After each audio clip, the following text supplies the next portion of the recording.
এই ঈদে কলিজা ভুনার একটা পারফেক্ট রেসিপি আপনাদের সঙ্গে শেয়ার করছি। প্রথমে আমি কলিজাগুলোকে এভাবে সেদ্ধ করে নিচ্ছি।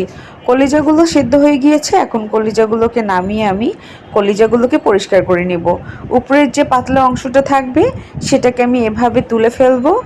এভাবে সবগুলো কলিজা থেকে উপরের এই পাতলা অংশটাকে আমি তুলে ফেলবো। এবারে কলিজাগুলোকে কেটে নেওয়ার পালা। আমি একটা ছুরির সাহায্যে কলিজাগুলোকে এভাবে ছোট ছোট করে কেটে নিব। এবারের কলিজা ভুনা রেসিপিটি অনেক স্পেশাল হতে যাচ্ছে। এবারে ঈদে এভাবে কলিজা ভুনা করে বাসার সবাইকে তাক লাগিয়ে দেওয়া যাবে।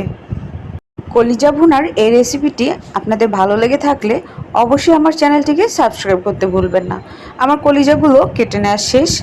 এখন আমি কলিজাগুলোকে একটা বাটির মধ্যে নিয়ে নিলাম, আর অপর দিকে চুলায় একটা হাঁড়ি বসিয়ে দিয়েছি। এখন এখানে তেল দিয়ে দিয়েছি, শুকনো মরিচ, গরম মশলা দিয়ে দিয়েছি।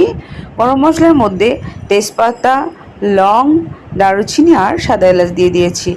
তারপর রসুন বাটা দিয়ে দিলাম। এবার সবগুলোকে হালকা ভেজে নিয়ে আমি আদা বাটাটা দিয়ে দিলাম। আমি সবগুলোকে হালকা ভেজে নিচ্ছি। হালকা ব্রাউন হয়ে আসলে হলুদের গুঁড়া দিয়ে দিব।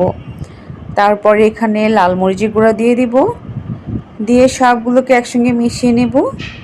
তারপর এখানে আমি সামান্য পানি অ্যাড করে দিব। এই পানিটা অ্যাড করার কারণ হলো এই পানির মধ্যে মশলাগুলো সিদ্ধ হয়ে যাবে। তারপর জিরার গুঁড়া দিয়ে দিব, তারপর গরম মশলা দিয়ে দিব। গরম মশলাগুলোকে আমি আগে থেকে বেটে রেখেছিলাম, লবণ স্বাদ মতো দিয়ে দিব। এখন আমি সেদ্ধ কলিজাটা মশলাগুলোর মধ্যে দিয়ে দিব। তারপর মশলার সঙ্গে কলিজাগুলোকে আমি ভালোভাবে ভুনিয়ে নিব। মূলত এই মশলাগুলোকে যত বেশি ভুনানো হবে কলিজার টেস্টটাও তত বেশি বেড়ে যাবে। এখন আমি সবগুলোকে একসঙ্গে কষিয়ে নিব। এভাবে কষিয়ে নিব আর একটু পানি অ্যাড করে দিব। আমি গরম পানি অ্যাড করে দিয়েছি। তারপর ঢাকনা দিয়ে ঢেকে হালকা আমি ঝোলটা কমিয়ে নিব।